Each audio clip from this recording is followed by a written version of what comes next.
कलाम खुदा के लिए जोरदार ताली बजाएंगे।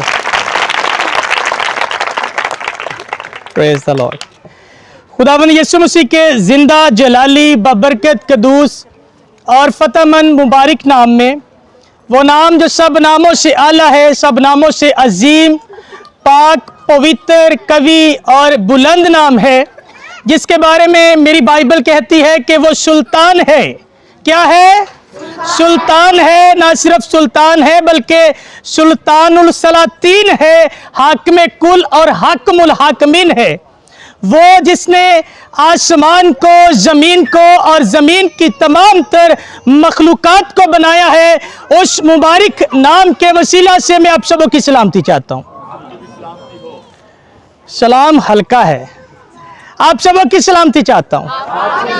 सब अपना दाहिना हाथ खड़ा करेंगे और इसको लहरा कर कहेंगे आपकी भी सलामती हो। Praise the Lord. अब इसी तरह से जोरदार ताली बजाएंगे। Thank you. Praise the Lord. कुछ बातें करना चाहता हूं, उसके बाद फिर हम कलाम खुदा को तसलसल के साथ, तरतीब के साथ सीखना शुरू करेंगे। और मैं गुजारिश करूंगा जमात में जितने भी भाई बहनें इस वक्त बैठी हैं, बड़े ध्यान के साथ, बड़ी तवज्जो के साथ बातों को सुनिएगा। बिल्कुल सादा सिंपल सी बातें होंगी जो कि हर छोटे बड़े की समझ में आने वाली होंगी, लेकिन अगर आपने ध्यान के साथ नहीं सुना तो मैं चाहे इसको जितना मर्जी आसान करके समझाऊं या फिर बड़े बड़े भेदों को सिखाने की कोशिश करूं, बिल्कुल समझ नहीं आएगी। तो पंजाबी च कहंदे ने कुछ पल्ले नहीं पएगा। इसलिए बड़े ध्यान दे नाल ते बड़ी तवज्जो दे नाल गल्लां सुननियां ने।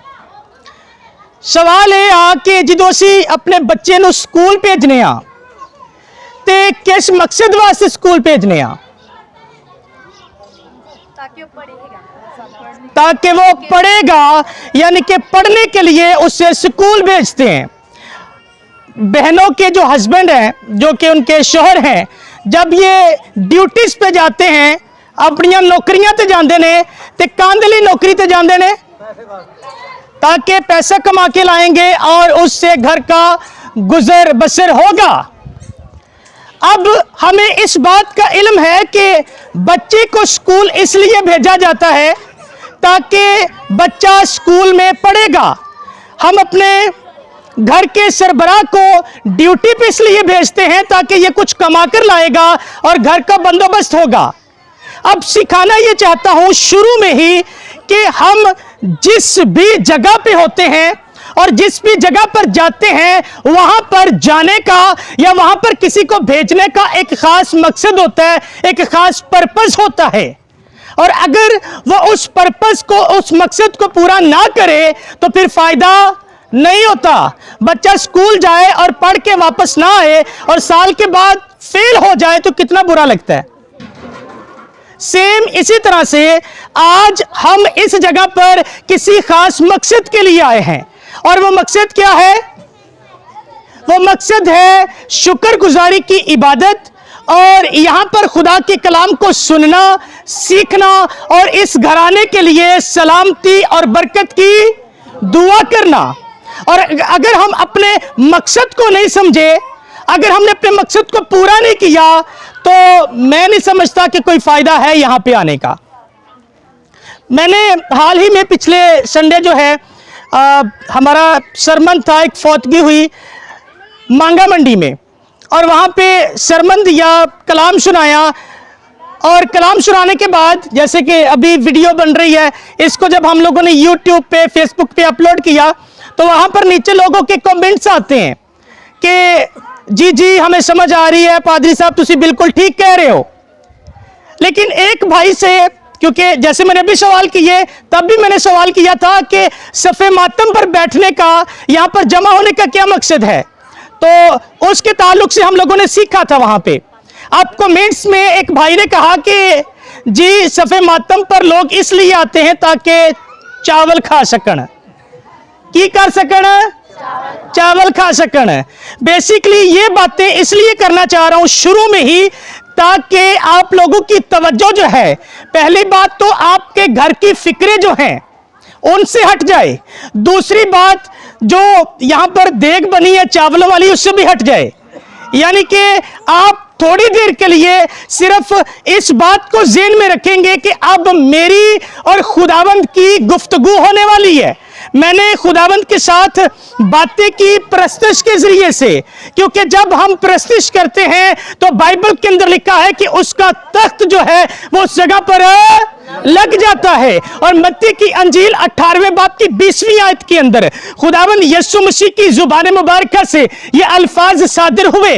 उसने कहा जहां 2 या 3 मेरे नाम से जमा होंगे मैं उस जगह पर मौजूद होऊंगा। इसका मतलब यह हुआ कि हम सब मसीही हैं, यीशु के मानने वाले हैं, और हम इस बात पर ईमान रखते हैं कि खुदावंद यीशु मसीह जो भी फरमाते हैं वो पूरा होता है। और अगर उन्होंने कहा कि जहां 2 या 3 होंगे मैं मौजूद होऊंगा, तो हमारा ईमान है कि वो उस जगह पर मौजूद है। इसलिए अभी अपने आप को प्रॉपर चौकस और चौकन्ना, अपने ज़हनों को, सोचों को, ख्यालों को, इरादों को, अपने जज्बात को पाक रूह के ताबे करके बड़े ध्यान के साथ खुदावंद की आवाज को सुनिएगा, क्योंकि अभी आप लोगों ने इकरार किया कि खुदावंद यीशु मसीह इस जगह पर मौजूद हैं। और अगर वो यहां पर मौजूद हैं तो फिर हमें अपनी तवज्जो सिर्फ और सिर्फ जो है वो खुदावंद के जिंदगी बख्श कलाम पर रखनी है, क्योंकि इस कलाम के बारे में बाइबल के अंदर लिखा है कि घास सूख जाएगी और फूल कुमला जाएगा, लेकिन खुदावंद ने कहा मेरा कलाम अबद तक कायम रहेगा। ये वो कलाम है जो खुदावंद की कदूसियत को, खुदावंद की मबूदियत को, खुदावंद के जलाल को जाहिर करता है। और जब हम इसको सुनते हैं तकवीयत पाते हैं, जोर पाते हैं, तसल्ली पाते हैं, और अपने घर वालों की इसी कलाम के जरिए से रहनुमाई कर पाते हैं। हालेलुया। तो आज अगर ध्यान के साथ ये चंद बातें जो आज इस जिंदगी बख्श कलाम में से सीखने वाले हैं अगर सुन लेंगे, तो मैं ईमान के साथ कहता हूं आप एक बहुत बड़ा खजाना अपने साथ लेके जाने वाले हैं।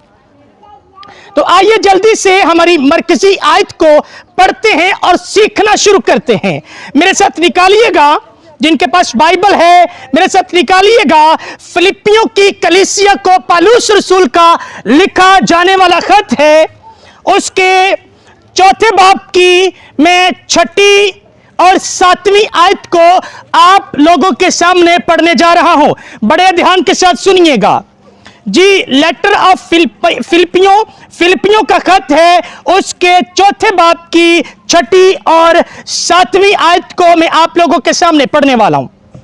लिखा है किसी बात की फिक्र ना करो, बल्कि हर एक बात में तुम्हारी दरख्वास्तें दुआ और मिन्नत के वसीला से शुक्र गुजारी के साथ खुदा के सामने पेश की जाए, तो खुदा का इत्मीनान जो समझ से बिल्कुल बाहर है तुम्हारे दिलों को और ख्यालों को, तुम्हारे दिलों को और ख्यालों को मसीह यीशु में महफूज रखेगा। कलामे खुदा का पढ़ा जाना, सुना, समझा और कबूल किया जाना हम सबों के लिए बाइस बरकत, खुशहाली और शादमानी का सबब ठहरे। सब बा आवाज़े बुलंद कहेंगे आमीन।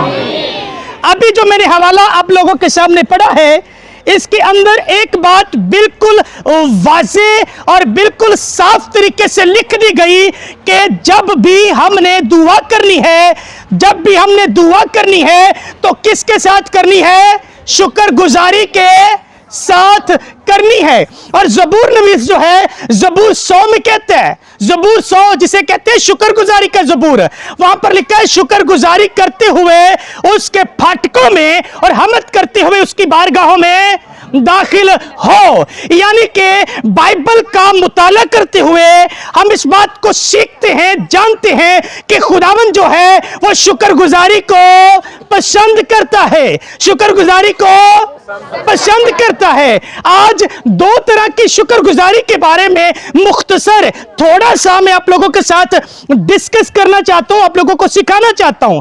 बाइबल के अंदर 2 तरह की शुक्रगुजारी जो है आपको सबसे ज्यादा मिलेगी।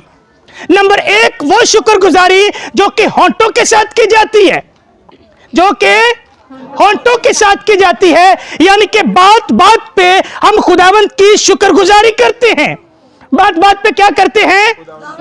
खुदावंद की शुक्रगुजारी करते हैं। नौकरी मिल गई, खुदावंद तेरा शुक्र है। औलाद मिल गई, खुदावंद तेरा शुक्र है। रोज की रोटी मिल गई, खुदावंद तेरा शुक्र है। हर छोटी से छोटी और हर बड़ी से बड़ी बात जिसे हम अपने मुंह से खुदावंद का इकरार करते हुए उसका शुक्र करते हैं। और अगर आप ज़बूरों को पढ़ेंगे तो बुजुर्ग दाऊद जो है वो तो बात बात पर खुदावंद की शुक्रगुजारी करता हुआ आपको नजर आएगा। इसे कहते हैं होंठों की शुक्रगुजारी। लेकिन एक दूसरी शुक्रगुजारी वो है जिसे हम बतौर हदिया के तौर पर, नजराने के तौर पर खुदावंद के हजूर में लेकर आते हैं। अगर इस मरकजी आयत को आप तवज्जो के साथ सुनेंगे, इसका ये बंद कर दे। अगर आप मरकजी आयत को जो कि हम लोगों ने पढ़ी है इसको तवज्जो के साथ सुनेंगे तो इसके अंदर एक बड़ी अहम बात है जो कि अक्सर हम लोग शायद मिस कर जाते हैं। लिखा है, दोबारा से पढ़ूंगा आप लोगों के लिए ताकि आप इस बात को समझें, सीखें आज कि यहां पर किस तरह की शुक्रगुजारी का जिक्र किया गया है। लिखा है, किसी बात की फिक्र ना करो बल्कि हर एक बात में तुम्हारी दरख्वास्तें।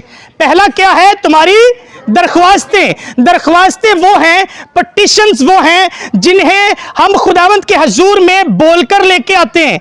यानी कि खुदावंद मेरे घर में बीमारी है, खुदावंद जॉब नहीं मिल रही, खुदावंद बाहर का वीजा नहीं लग रहा, खुदावंद मेरी जिंदगी में प्रॉब्लम चल रही है, खुदावंद ये है, खुदावंद वो है। और ये दरख्वास्तें हम लेकर कहां जाते हैं? खुदावंद की हजूरी के अंदर है। ये दरख्वास्तें हम लेकर जाते हैं खुदा के खादमों के पास। जाते हैं कि नहीं जाते? वो कहता है ये दरख्वास्तें जो है जब तू लेकर जाए, दरख्वास्तें दुआ और मिन्नत के वसीला से शुक्रगुजारी के साथ जो है वो खुदावंद के हजूर में पेश की जाए। किसके साथ? शुक्रगुजारी के साथ। और ये बात हम लोग सीख रहे हैं कि शुक्रगुजारी दो तरह की है। कितनी तरह की? दो तरह की। अगर आप किसी के पास या फिर खुदावंद की हजूरी के अंदर अपनी दरख्वास्त लेके जा रहे हैं, अपनी दुआया, इल्तिजा, मनाजात और कुछ भी खुदावंद की हजूरी में लेकर जा रहे हैं। हेलो सर जी, थोड़ी मेहरबानी, मैं बोल रहा हूं। खुलने दे दरवाजा, बंद होने दे। दरवाजा बनाई इसलिए है खुलने बंद होने के लिए, कोई आए कोई जाए। लेकिन शुरू में मैंने आप लोगों से कहा था, आप लोगों ने इकरार किया था कि जहां पर 2 या 3 जमा होते हैं खुदावंद यीशु मसीह वहां पर मौजूद होते हैं। फिर जब खुदावंद यीशु मसीह अपने खादिम के जरिए से बात कर रहा है तो फिर आप उससे अपनी तवज्जो कैसे हटा सकते हैं? मेरी तो बात ये समझ में नहीं आती। बाइबल में लिखा है कि बोलने वाले तुम नहीं बल्कि खुदावंद का पाकरू है जो तुम में बसा हुआ है। यानी कि जब खुदा का खादिम बोलता है तो कौन बोलता है? खुदा का रूह बोलता है। अब खुदा का रूह आपसे बात करे, यीशु आपसे बात करे और आप यीशु से अपनी तवज्जो हटाकर इधर उधर देखना शुरू कर दे तो फिर आप तो ले गए अपनी बरकत, फिर तो मिल गई बरकत ना। पतरस ने कहा था यीशु से, यीशु मैं भी चल के आऊं। जब खुदावंद यीशु मसीह पानी पे चल के जा रहे थे तो यीशु ने कहा चल आजा। जब तक तो तवज्जो जो है वो खुदावंद यीशु मसीह पर है तब तक तो चलता जा रहा है। लेकिन जैसे उसने अपनी तवज्जो खुदावंद यीशु मसीह से हटाकर तूफान की तरफ, पानी की तरफ, तेज आंधी की तरफ, हवाओं की तरफ लगाई तो बाइबल कहती है वो डूबना शुरू हो गया। और डूबना जी कि तरना जे ते तुहाडी मेहरबानी तवज्जो इत्थे रखो, इसलिए क्योंकि बाइबल च लिखा है कि उन्हें सब नालों पहली तरजीह अव्वल दर्जा किनू दिता है? अपने कलाम नू दिता है। ते जिदों खुदावंद यहोवा एलोहीम तसलीस दी पहली हस्ती एंदे ते अपनी तवज्जो रखदा है, यानी कि इनू पहला दर्जा देंदा है, तो फिर तुसी इनू पहला दर्जा दित्ते बगैर इत्थे किवें बैठ सकदे हो? गल आई समझ? हुण बजाओ जोरदार तारी ताकि अगे वधिए। बोलो खुदावंद यीशु मसीह की। ਤੇ ਅਸੀਂ ਗੱਲ ਕਰ ਰਹੇ ਹਾਂ ਕਿ ਦੋ ਤਰ੍ਹਾਂ ਦੀ ਸ਼ੁਕਰਗੁਜ਼ਾਰੀ ਬਾਈਬਲ ਦੇ ਅੰਦਰ। ਤੇ ਇੱਥੇ ਲਿਖਿਆ ਹੈ ਕਿ ਜਦੋਂ ਤੁਸੀਂ ਆਪਣੀ ਦਰਖਵਾਸਤਾਂ, ਆਪਣੀਆਂ ਮਨਾਜਾਤਾਂ ਲੈ ਕੇ ਜਾਣੀਆਂ ਨੇ ਤੇ ਕੀ ਕਰਨਾ ਹੈ? ਸ਼ੁਕਰਗੁਜ਼ਾਰੀ ਦੇ ਨਾਲ ਲੈ ਕੇ ਜਾਣੀ ਹੈ। ਹੁਣ ਸ਼ੁਕਰਗੁਜ਼ਾਰੀ ਦੋ ਤਰ੍ਹਾਂ ਦੀ, ਇੱਕ ਤਾਂ ਅਸੀਂ ਜਦੋਂ ਜਾਵਾਂਗੇ ਤੇ ਖੁਦਾਵੰਦ ਦੀ ਸ਼ੁਕਰਗੁਜ਼ਾਰੀ ਕਰਾਂਗੇ, ਲੇਕਿਨ ਦੂਸਰੀ ਸ਼ੁਕਰਗੁਜ਼ਾਰੀ, ਇਸੇ ਸ਼ੁਕਰਗੁਜ਼ਾਰੀ ਲਈ ਇੰਗਲਿਸ਼ ਲਫ਼ਜ਼ ਜਿਹੜਾ ਨਾ, ਅੰਗਰੇਜ਼ੀ ਦਾ ਲਫ਼ਜ਼ ਥੈਂਕਸ ਗਿਵਿੰਗ ਇਸਤੇਮਾਲ ਹੋਇਆ ਹੈ। ਥੈਂਕਸ ਦਾ ਮਤਲਬ ਹੁੰਦਾ ਹੈ ਸ਼ੁਕਰ ਅਦਾ ਕਰਨਾ, ਤੇ ਗਿਵਿੰਗ ਦਾ ਮਤਲਬ ਹੁੰਦਾ ਹੈ ਦੇਣਾ। गिविंग का मतलब की होता है? देना। यानी कि तू शुक्र भी कर ते नाल कुछ दे भी। जिस तरह के भाई नवीद ने इबादत रखी शुक्रगुजारी दी, ते उन्हें सिर्फ शुक्रगुजारी दी इबादत नहीं रखी कि लफ्जी तौर पर असी सीखना है, मुंह चो कुछ कढ़ के असी गाना है, तारीफ करनी है, लेकिन उनके नाल नाल उन्हें की कीता है? शुक्रगुजारी के तौर पर खाने का एहतमाम किया है। ਤੁਹਾਡੇ ਲਈ ਪ੍ਰੋਪਰ ਇੱਕ ਜ਼ਿਆਫਤ ਦਾ ਇੰਤਜ਼ਾਮ ਕਰਕੇ ਰੱਖਿਆ ਹੋਇਆ ਹੈ, ताकि ना सिर्फ होंटां दा फल यानी कि शुक्रगुजारी दा हदिया सिर्फ असी मुंह नाल, बल्कि उन्होंने अपनी इनकम दे विचों, अपनी तनख्वाह दे विचों, जिहड़ा उन्हां दा बजट है उहदे विचों तुहाडे लई बकायदा खाने दा इंतजाम कीता है। इहनूं कहंदे ने दूसरी तरह दी शुक्रगुजारी। अच्छा, एक बड़ी अहम गल जिहड़ी मैं चाहुंदा वां अज तुसीं सीख के जाओ। बाज़ औकात असीं शुक्रगुजारी उदों करने आ जदों साडी जिंदगी दे विच कुछ गलत हो चुकिया हुंदा है। जदों साडी जिंदगी च कुछ गलत हो जाता है, उदों असीं कहने आ लगदा है सानूं शुक्रगुजारी करवानी चाहिदी है। इवें ही है ना? लेकिन अगर शुक्रगुजारी तो पहले शुक्रगुजारी करवाई जाए तो फिर साडे इस्लामी भाई किहनूं कहंदे ने सदका कढना। कुछ बुरा वक्त आने तो पहले की करते हैं? सदका कढ़ते हैं। लंघते टपदे ते किते भी कोई खड़ा है उत्थे कढ़ देंदे ने। वो अजकल तो पता नहीं कि गोश्त जहा भी सुटते हैं। ठीक है, मतलब वो सिस्टम चलता है यहाँ पे, पाकिस्तान के अंदर तो बहुत चलता है। कहने का मतलब है, मिसाल ये दे रहा हूं कि वो हमारे साथ कुछ गलत ना हो, वो पहले से ही कुछ ना कुछ निकालना शुरू करते हैं। अब हम इस बात को बड़े अच्छे तरीके से जानते हैं कि एक इंसान जो है वो खुदावंद यीशु मसीह में है या नहीं है। मुसीबतों ने, परेशानियों ने, बीमारियों ने उस घर का दरवाजा खटखटाना ही खटकाना है, उस पर दस्तक देनी देनी है। तुसी मसीह दे विच हैगे हो या नहीं हैगे हो। परेशानियां, मुसीबतां, इवन दैट के डेथ, मौत भी कोई दस के थोड़ी ना आती है। लेकिन अगर असी उन्हां मुसीबतां, परेशानियां नू रोकण वास्ते पहले तो ही खुदावंद दी शुक्रगुजारी की जाए तो फिर अपने घरां दे अंदर शुक्रगुजारी दियां इबादतां करवाइयां जावन तो फिर बाइबल च लिखिया खुदा दा खादम दो चंद इज्जत दे लाइक। दो चंद का मतलब होता है दोहरी इज्जत। दोहरी इज्जत, डबल पोषण जड़ा ना खुदा दे खादम वास्ते आ। अगर तुसी खुदा दे खादमां नूं अपने घरां च दावत दिओ ते कहो कि तुसी साडे घर आओ, असी जड़ा ना कि एक इबादत करवाना चाहते हैं, ते अगर खादम पूछे कि किस मकसद लई, तो उन्होंने कहो जी आने वाली मुसीबतां टल जाण, इस वास्ते असी खुशहाल हाँ। साडे कोल रुपया, पैसा, धन दौलत ते बेटे बेटियां ते साडी सारियां जिंदगियां सही सलामत ने, इसलिए असी शुक्रगुजारी दी इबादत करवाना चाहते हैं। तो यकीन जानो अगर खादम होवे मेरे वर्गा कि उत्थे खलो के ताली बजाएगा कि प्रेज द लॉर्ड। ए आ एक मसीही जिंदगी जे आने वाले वक्त लई पहले बंदोबस्त करके बैठी हुई है, तो चाह रही है कि मैं पहले ही अपना बंदोबस्त करके देख रखा, क्योंकि उन्होंने पता है कि मेरी जंग जिहड़ी है वो खून ते गोश्त नाल नहीं हैगी, बल्कि उहदे नाल जिहड़ियां आसमानी मुकामां ते रहिंदियां ने। कौन ने उन्हां बारे लिखिया, वो इख्तियार वाले ते ओ शरारत दियां रूहानी फौजां ने। अबलीस दे नाल साडी फाइट है, तो जो उहदे नाल साडी फाइट है तो फिर सानू शुक्रगुजारी शुरू तो ही करते रहना चाहिए है, तो बार बार खादमां नूं अपने घरां च बुलाते रहना चाहिए है। तो सब नालों वड्डी गल है पूरी फैमिली नूं मिल के डेली बिला नागा दुआ करते रहना चाहिए है, ताकि आने वाली मुसीबतां तो बचे रहिए।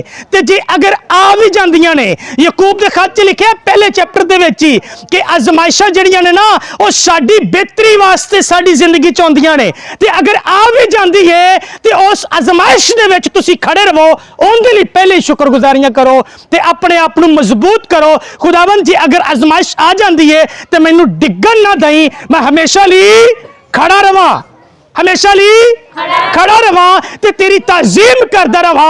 मैं अपने ईमान तो ना फिरा, मैं जड़ा ना कि खुदावंद तेरे कम्मां तो पिछे ना हटा, बल्कि हमेशा तेरे च वधदा जावा ते तेरे नां नूं जलाल देंदा रवा। हालेलुया। कम मुश्किल तो नहीं दा, कर सकते हो। घरां च खादमां नूं बुला सकते हो। अगर खादमां नूं बुलाना मुश्किल है तो पूरी फैमिली मिलके दुआ कर सकते हो। हाँ जी, यह औखा काम जे, सौखा नहीं जे। अब बाहर वाले नूं मुतफिक करना सौखा हुंदा जे, घर वाले नूं मुतफिक करना बड़ा औखा जे। ये काम मुश्किल काम है। घर में अपने अम्मी को, अब्बू को, भाइयों को, बहनों को, अपनी ननंद को, अपनी वो दरानी जिठानी, उन सबको कहना जा जा के कि आओ मिलकर दुआ करें। हमने एक टाइम डिसाइड किया है, एक टाइम फिक्स कर दिया है कि हम रात के 8 बजे पूरी फैमिली मिलकर दुआ करेंगी। और क्या होगा, एक दिन होगा, दूसरा दिन होगा, तीसरे दिन उनमें से एक मेंबर कम होगा, चौथे दिन 2 मेंबर कम होंगे। पता क्यों मेंबर कम होना शुरू हो जाएंगे? क्योंकि अब इब्लीस यूनिटी से डरता है और वो नहीं चाहता कि ये यूनिटी बरकरार रहे, वो नहीं चाहता कि ये इत्तेहाद बरकरार रहे, वो नहीं चाहता कि ये सब मिलकर दुआ करें। क्योंकि जिथे हर रोज खुदा दा मजबा लगे उत्थे फिर उन्हें पता है मेरे लिए जगह नहीं होनी, तो वो नहीं चाहेगा कि सारे मिलके दुआ करन। ते उनदी बादशाहत, उनदी किंगडम जिहड़ी घर दे विच उन्हें लाई हुंदी है ना, वो उस घर चों निकल जाए, वो तुहानूं एक करन नहीं देगा। लेकिन मैं चाहना वा अज तुसी इस चैलेंज नूं एक्सेप्ट करो ते अज खुदावंद दे हजूर च दुआ करके जाओ। खुदावंद मैं हुण जदों घर वापस जाना है ना, मैं हर दिल अजीज कोशिश करनी है कि मैं अपने घर च मजबा कायम कर सकां। की कर सकां? मजबा कायम कर सकां ते असीं सारी फैमिली मिलके दुआ करांगे। पहले दिन 2 लोग होवोगे ते जे करदे रहोगे तो फिर 3 4 5 ते एक वक्त आएगा पूरी फैमिली अपने आप ही जमा हो जाएगी। छड्डना नहीं दा इस काम नूं। हालेलुया। गल्लां समझ आईयां ने? ते आओ फिर जोरदार ताली बजावांगे खुदा दे कलाम दी। Praise the Lord. खुदावंद इस कलाम के वसीला से आप सबों को बरकत दे।